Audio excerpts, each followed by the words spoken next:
আমি ঈদের সময় কি করব আমি নিজেই জানি না। রাজধানীর কমলাপুর রেলওয়ে স্টেশনে ঈদের খুশিকে ঘিরে যেন মানুষের ঢল নেমেছে। হাতে ব্যাগ, চোখে স্বপ্ন আর অন্তরে একরাশ আনন্দ নিয়ে ছুটছে মানুষ। স্টেশনের প্ল্যাটফর্মে একের পর এক ট্রেন এসে দাঁড়াচ্ছে, আবার ছেড়ে যাচ্ছে নিজ গন্তব্যের উদ্দেশ্যে। শিশুদের মুখে খুশির ঝিলিক, কেউ কেউ বাবার হাত ধরে ছুটছেন। শহরের কোলাহল পেছনে ফেলে তারা ছুটছেন ঈদের আনন্দ ভাগ করে নিতে।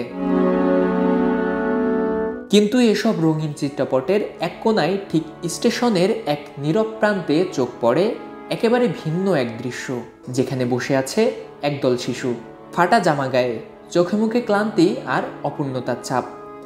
ঈদের খুশি যেন তাদের জীবনের অভিধানে নেই।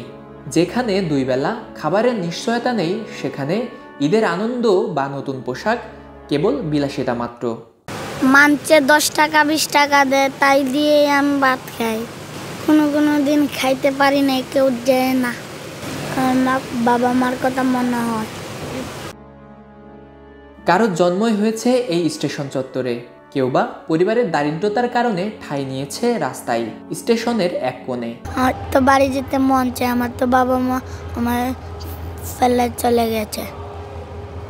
আরো 2-3 জনের লগে আইছে, কইছে আমরা লগে আইবে, আমারে ওটা লই আই। এখন আমার পালায় তো গেছে গিয়া, এখন আমি যাইতে পারতাছি না। আমি এখানেই থাকি, সকালবেলা একটা রুটি খাইছি। এই শিশুরা জানেই না ঈদের পোশাক কাকে বলে। প্রতি বছর ঈদ এলে এরা শুধু দেখেই যায়, চারিপাশে তাদের সমবয়সীরা নতুন পোশাক পরে আনন্দে মেতে উঠেছে। এরা কেবল তাকিয়ে থাকে অপলক দৃষ্টিতে। দেশ জুড়ে যখন কেনাকাটার ধুম, শহরের মার্কেটগুলো যখন ভিড়ে ঠাসা, তখন এই শহরের অলিগলি, রেলওয়ে স্টেশন কিংবা বাস টার্মিনাল চত্বরে ছড়িয়ে ছিটিয়ে আছে হাজারো শিশু।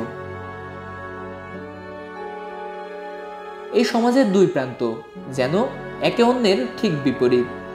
এক প্রান্তে আলো, অন্য প্রান্তে অন্ধকার। ফরিদুল ইসলাম ইমন, এটিএন বাংলা।